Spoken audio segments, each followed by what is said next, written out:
Hello everyone, I am Noorul Sahar. दुनिया की तारीख बेशुमार अनसॉल्व्ड मिस्ट्रीज से भरी पड़ी है और ब्लू डायरीज में हम आपको इन्हीं मिस्ट्रीज के बारे में बताएंगे। और आज हम आपको बताएंगे टंगस्का इवेंट के बारे में, जो ह्यूमन हिस्ट्री का मोस्ट मिस्टीरियस इवेंट है और इसको गुजरे हुए 116 साल हो गए हैं, मगर साइंटिस्ट ये नहीं जान सके कि आखिर वो कब और कैसे हुआ। ये 30 जून 1908 की बात है, जब साइबेरिया के इलाके इवेंकी के रेजिडेंट्स ने आसमान पर मूविंग ब्लू लाइट को रिपोर्ट किया था, जो इनके बकौल सूरज जितनी तेज थी। ब्लू लाइट की रिपोर्ट के 10 मिनट बाद एक ऐसी गर्जदार आवाज सुनाई दी जैसे हैवी आर्टिलरी फायरिंग की जा रही हो। यह आवाज नॉर्थ से ईस्ट की जानिब सफर कर रही थी, जबकि इसके बाद एक शॉक वेव ने कस्बे को झंझोड़ कर रख दिया और खिड़कियां टूट गईं। इस खौफनाक एक्सप्लोजन की आवाज़ की वेव्स को यूरेशिया बल्कि बरतानिया तक के सिस्मिक सेंटर्स ने रिकॉर्ड किया।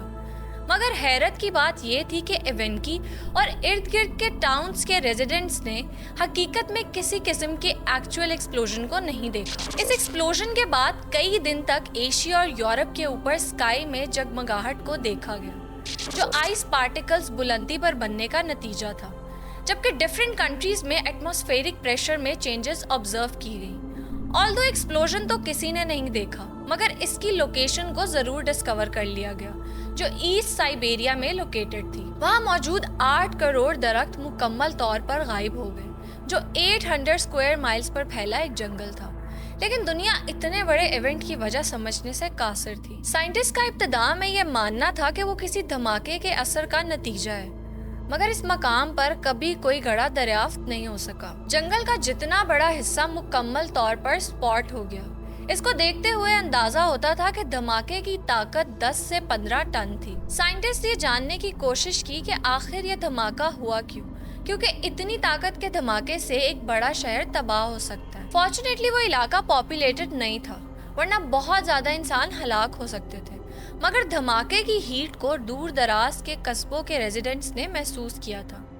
एक आई विटनेस ने इस मौके पर बताया कि आसमान 2 हिस्सों में तकसीम हो गया और जंगल के ऊपर आसमान का नॉर्दर्न पार्ट आग से भरा हुआ लगता था। उसका कहना था कि इस वक्त आसमान में एक धमाका हुआ और बहुत बड़ा क्रैश हुआ, ऐसा क्रैश जिसको सुनकर लगता था कि आसमान से पत्थर बरस रहे हैं। इसे टंगस्का इवेंट का नाम दिया गया, जो इंसानी तारीख का अब तक का सबसे पावरफुल रिकॉर्डेड एक्सप्लोजन भी है, जिससे खारिज होने वाली हीट हिरोशिमा में गिराए जाने वाले एटम बॉम्ब से भी 185% ज्यादा थी। मगर एक सदी से भी जायद अरसे के बाद रिसर्चर्स के ज़हनों में मुख्तलिफ क्वेश्चंस मौजूद हैं कि आखिर इस जगह क्या हुआ था। अब हम आपको बताते हैं कि आज तक इस इवेंट से मुतल्लिक डिफरेंट कंट्रीज के साइंटिस्ट ने क्या क्या थेरीज पेश की हैं और इस एक्सप्लोजन की क्या हकीकत है। स्टार्ट में कुछ साइंटिस्ट का मानना था कि एक एस्टेरॉइड इस धमाके की वजह थी, मगर इतनी बड़ी किसी स्पेस बॉडी का एविडेंस भी डिस्कवर ना हो सका। कुछ हल्कों के ख्याल में ये वोल्केनिक करप्शन या फिर माइनिंग एक्सीडेंट था, मगर इसके भी एविडेंसेस नहीं मिल सके। जब धमाका हुआ तो किसी को भी तहकीकात के लिए वहां जाने नहीं दिया गया, क्योंकि रशियन अथॉरिटीज को मुख्तलिफ खदशात थे। 1927 में रशिया की एक रिसर्च टीम ने आखिरकार इस जगह का विजिट किया और डिस्कवर किया कि यह धमाके के लगभग 20 साल बाद भी वहां होने वाला नुकसान वैसे का वैसा ही था। इस टीम ने ख्याल जाहिर किया कि एक खलाई जिस्म फिजा में फटा, जिससे ये नुकसान हुआ, मगर कोई भी गड़ा या स्पेस पार्टिकल्स दरियाफ्त नहीं हो सके।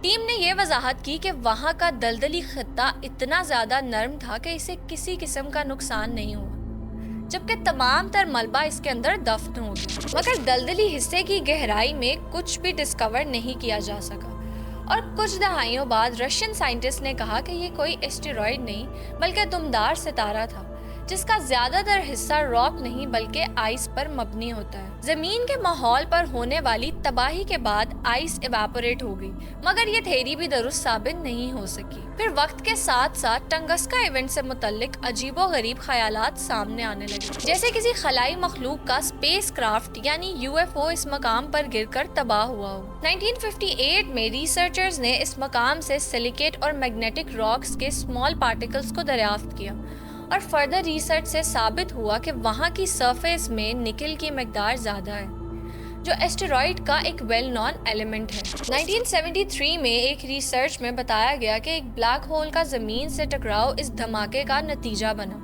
مگر اس کے ڈینائل پر مبنی ریسرچ بھی فوری طور پر سامنے آ گئی۔ 2014 میں یوکرین کے ایکسپرٹس کی ایک ٹیم نے دھماکے کے مقام سے 1978 میں اکٹھے کیے جانے والے راک سیمپلز کو اینالائز کیا اور انہوں نے 1908 میں ایک تہ کو دریافت کیا۔ ایکسپرٹس نے کاربن منرل لانسٹیلائٹ کے آثار دریافت کیے جو اس وقت تشکیل پاتا ہے جب کوئی اسٹیرائڈ زمین سے ٹکراتا ہے، مگر یہ بھی واضح نتیجہ نہیں تھا۔ 2020 میں ایک ریسرچ میں خیال ظاہر کیا گیا کہ ایک بڑا آئرن اسٹیرائڈ زمین کے اتنے قریب آ گیا کہ بہت بڑا شاک ویو پیدا کر سکے، مگر ٹکڑے ہوئے بغیر زمین کے پاس سے گزر گیا اور شاک ویو کا اثر اس خطے پر دیکھنے میں آیا۔ بٹ ان تمام assumptions پر آج تک سائنٹسٹ کا اتفاق نہیں ہو سکا، اور یہ واقعہ اب تک ہیومن ہسٹری کے چند پراسرار ترین واقعات میں سے ایک ہے جس پر آج بھی ریسرچ جاری ہے۔